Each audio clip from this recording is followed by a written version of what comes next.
안녕하세요. 즐거운 책방입니다. 네, 오늘 소개해드릴 책은요, 알랭 행복론이라는 책이에요. 알랭 행복론. 이 책을 어떻게 읽게 되었냐면요, 제 영상을 보신 어떤 분이 리처드 닉슨이라는 아이디를 가지고 계신 분이 이 책을 소개를 해주셨어요. 그래서 읽게 되었는데요. 이 책이 출판사가 두 군데서 나왔어요. 근데 이제 이 책은 최근에 출판된 그런 책이에요. 그래서 이 알랭이라는 분이 프랑스가 나온 위대한 철학자라고 말씀을 하세요. 이분은 교수이시고요. 많은 책을 쓰셨는데 이분의 이 알랭의 행복론이 세계적으로 정말 유명한, 인정받는 그러한 책이에요. 그래서 저도 이번 기회에 알았어요. 세계적으로 유명한 카를 힐티의 행복론과 더불어 알랭의 행복론이 양대 산맥으로 인정을 받고 있는 그 정도로 작품이 뛰어난 작품이 이 안에 담겨 있는 글들이 정말 세계적으로 인정받는 그러한 내용들로 채워져 있어요. 근데 저는 개인적으로 이 책이 시대적으로 1906년에서 1923년에 쓰여진 글이라고 하거든요. 그래서 프랑스 시민 생활의 인간에 대한 내용이 담겨 있어요. 그래서 인간의 삶의 생애에 대해서 여러 가지로 나눠서 분류를 해서 말씀을 해주시는데요. 인간의 본능에 대해서 그리고 또 욕망에 의해서 움직이는 것에서 벗어나서 자유롭게 내 인간의 삶을 살아가기 위해서는 어떻게 해야 하는지 그런 내용들이 담겨 있는데요. 어떤 내용에서는 정말 명확하게 말씀해 주시는 부분이 공감되고 마음속으로 다가오지만 어떤 부분에 대해서는 좀 모호하다고 해야 되나요? 막연하다고 해야 되나요? 좀 이해가 안 가는, 이게 무슨 의미로 쓰여진 글인지 조금 이해하기 어려운 그런 글들도 있어요. 그래서 문화적인 것도 있고 시대적인 그런 차이에서 오는 것인지 이해도가 부족한 것도 있을 테고. 그래서 제가 공감되고, 그랬던 여러분에게 소개해드리고 싶은 내용들만 모아서 그 글을 읽어드릴게요. 먼저 이 책에서 뭐 불안한 감정에 대해서, 자기 자신에 대해서, 인생에 대해서, 행동에 대해서, 대인 관계에 대해서, 일에 대해서, 행복에 대해서, 이웃과 미래에 대해서 이렇게 나눠서 8장으로 나눠서 소개를 해주세요. 그래서 오늘은 불안과 감정에 대한 이야기, 그 부분에 대한 글을 먼저 소개를 해드릴게요. 한 이야기를 해드릴게요.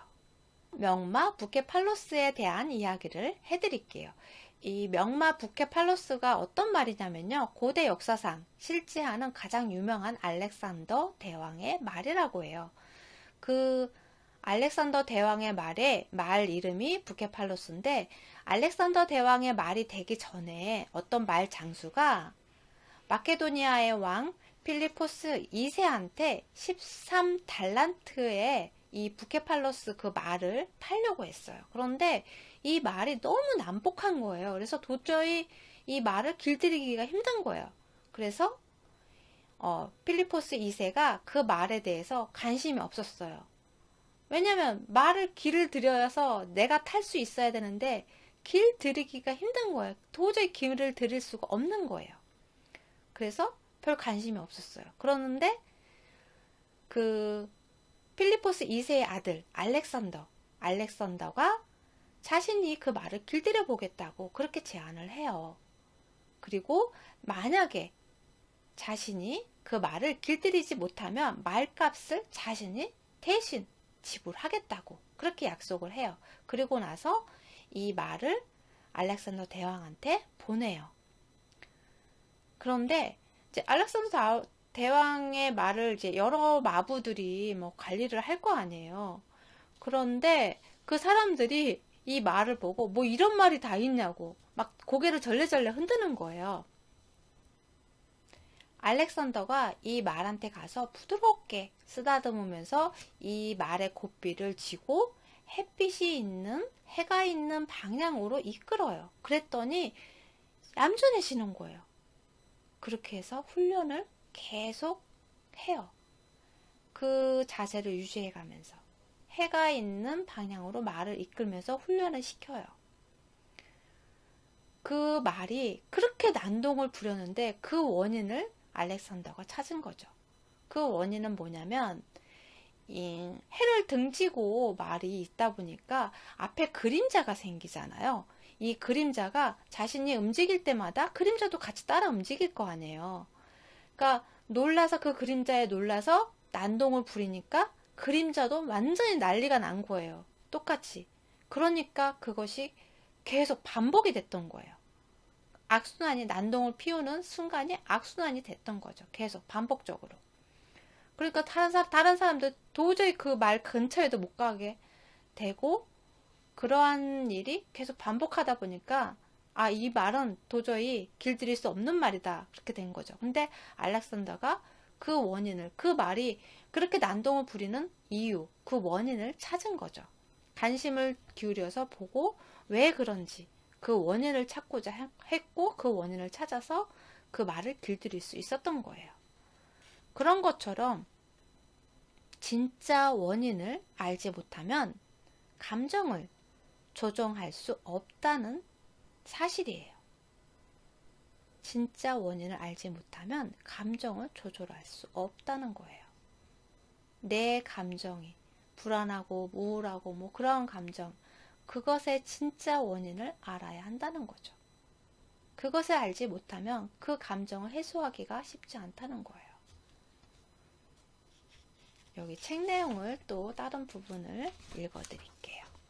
상상력은 신체에 직접적인 영향을 끼친다. 그 부분에 대한 이야기를 해드릴게요.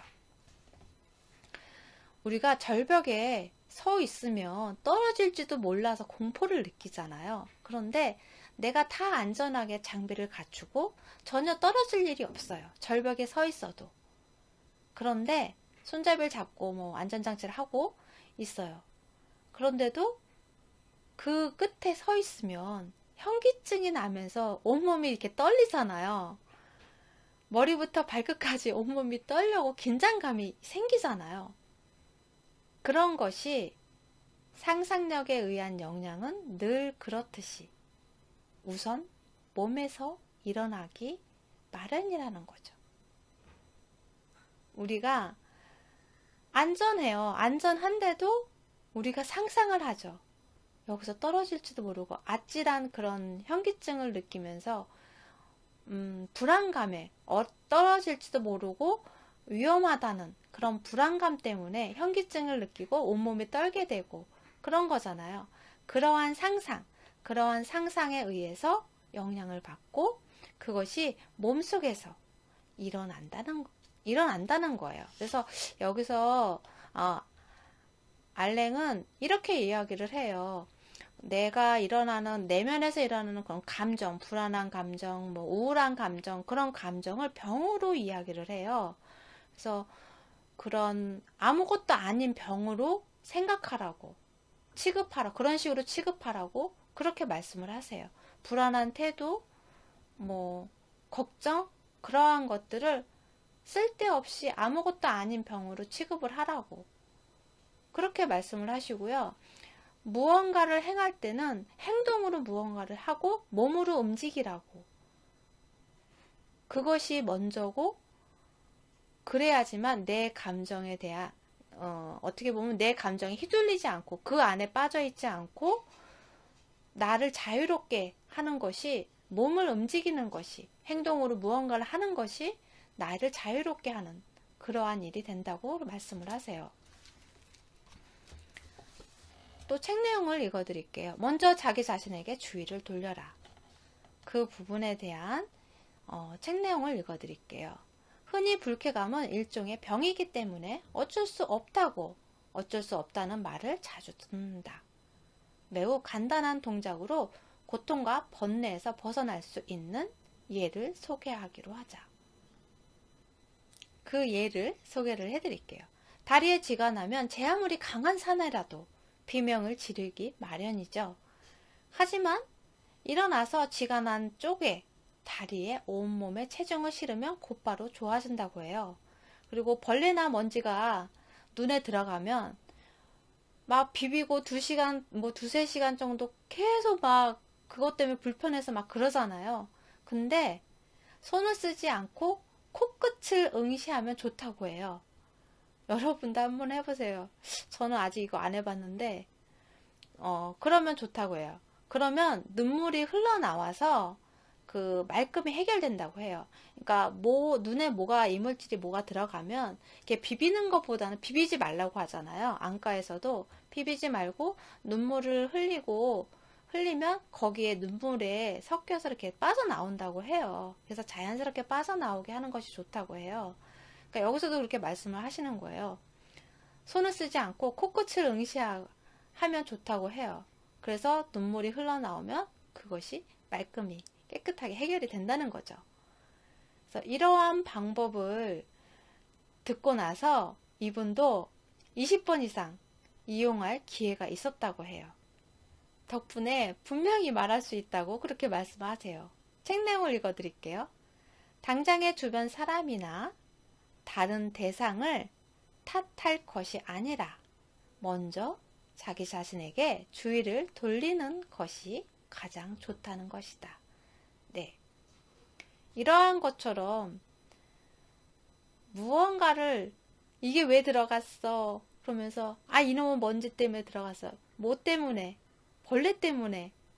그러면서 탓을 하는 것이 아니라 먼저 내 자신에게 주의를 돌리는 것이 좋다는 거예요.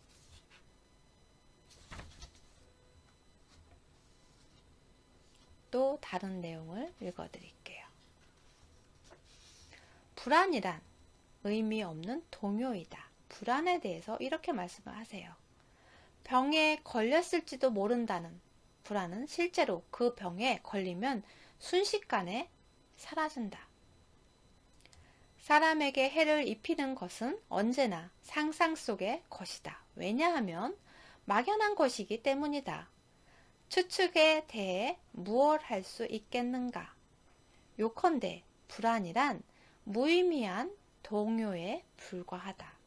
그것은 생각할수록 반드시 커지고 만다. 사람은 죽음을 생각하는 순간 죽음이 두려워진다. 단순히 가능성을 생각하는 사이에 자신도 모르게 모든 것이 두려워진다. 배가 아픈 것은 구체적인 대상이 없는데도 끙끙 앓으며 생각하기 때문이다. 네. 참 공감되고, 그리고 또 가만히 생각해 보면 맞다. 한 대 뚝 맞는 그런 느낌의 글이에요. 불안이란 정말 무의미한 동요에 불과하다. 그것은 생각할수록 반드시 커지고 만다. 자꾸 불안을 생각하면 생각할수록 점점 커지고 더 불안해지고 그러잖아요. 우리가 죽음에 대해서도 죽음에 대해서 생각하는 순간 그 죽음이 두려워지는 거지, 그거에 대해서 생각하지 않으면, 거기에 대한 생각을 하지 않으면 그런 두려움도 생각할 수 없잖아요. 그런 것처럼 우리가 안 좋은 거, 일어나지 않은 일에 대해서 불안한, 두려움, 그런 것에서 대해서 내가 미리 상상하고 그것을 예측하고 하면서 안 좋은 방향으로 이끌어서 생각을 하잖아요.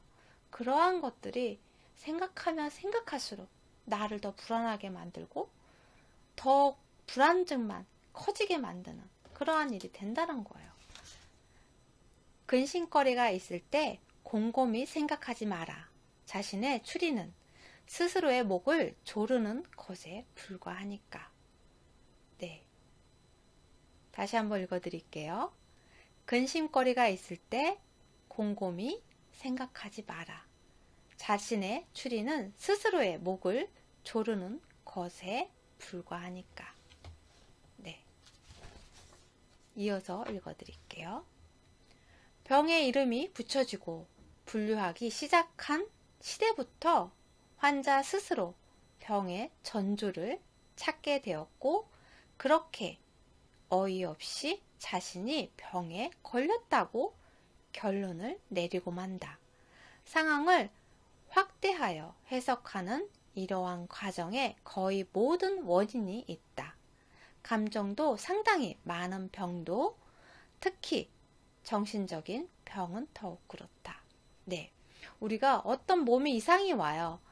무언가 이상하다 생각하고 내 몸에 뭔가 안 좋은 것이 생겼다 생각을 하면 막 검색을 하죠. 요즘에 또 정보가 워낙 잘 많으니까 금방 쉽게 정보를 구할 수가 있잖아요.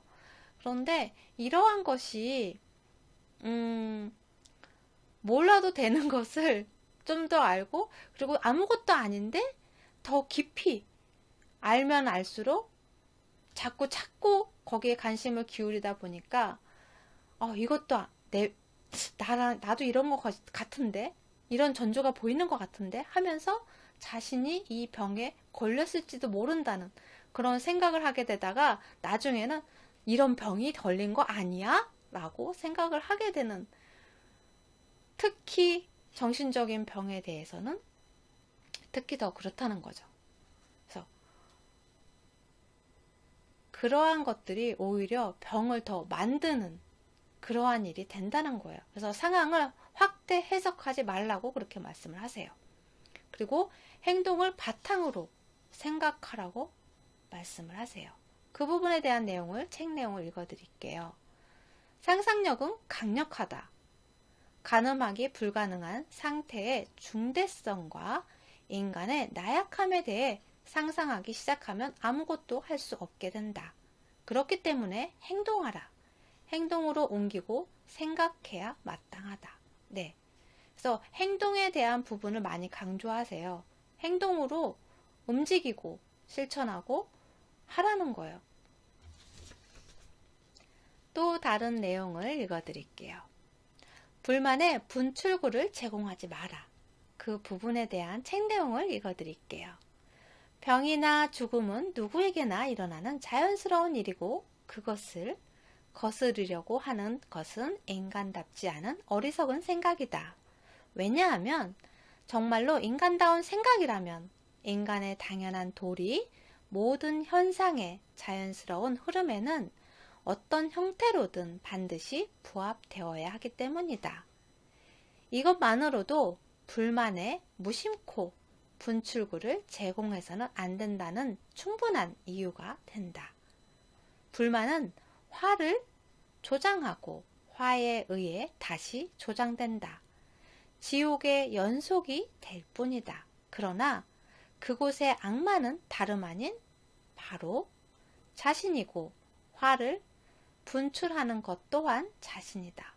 네, 너무도 공감되고 너무도 맞는 말씀이세요. 정말 이 부분은, 마지막 읽어드렸던 그 부분은 다시 한번 읽어드릴게요. 불만은 화를 조장하고 화에 의해 다시 조장된다. 지옥의 연속이 될 뿐이다. 그러나 그것의 악마는 다름 아닌 바로 자신이고, 화를 분출하는 것 또한 자신이다. 네. 그래서 예전에 불평 없이 살아보기라는 책을 소개해드린 적이 있는데, 여러분도 한번 해보세요.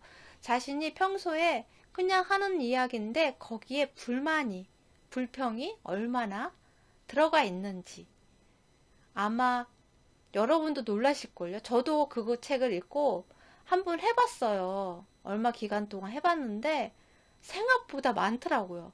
정말 긍정적으로 좋은 방향으로 감사하면서 살아야지 했는데도 하루에 몇 번씩 불평을 하더라고요. 그래서 여러분도 이 글은 꼭 마음에 담고 사셨으면 좋겠어요. 불만이 화를 조장하고 화에 의해서 다시 또 조장하고 내 마음의 지옥을 만들고 그것을 계속해서 연속으로 내 마음을 힘들게 지옥으로 만들고 그러한 것이 누구냐? 다른 사람이 아니라 나 자신이라는 거예요. 내 마음을 지옥으로 만드는 것이 나 자신이라는 거죠. 네. 도움이 되셨나요? 이 책은 그냥 가볍게 읽기보다는 되새기면서 반복해서 읽고 해야 하는 그런 책이더라고요. 여러분도 한번 책 읽어보셨으면 좋겠어요. 정말 공감되고 좋은 가르침이 담겨 있는 그런 책이었어요. 그래서 책이 이렇게 짤막짤막하게 내용이 담겨 있어서요. 하루에 한 페이지씩 두 페이지씩 읽고 그 부분에 대해서 한번 사색의 시간도 갖고 성찰의 시간도 갖고 하면 내 삶을 좀 들여다보고 나 자신에 대해서 들여다보는 시간도 되고 내 삶의 방향을 좀 더 행복하게 만드는데 도움이 되지 않을까 싶어요. 도움이 되셨나요? 구독과 좋아요도 부탁드릴게요. 다음 시간에 다른 부분에 대해서 이어서 소개를 해드릴게요. 지금까지 들어주셔서 감사합니다. 다음 시간에 또 만나요.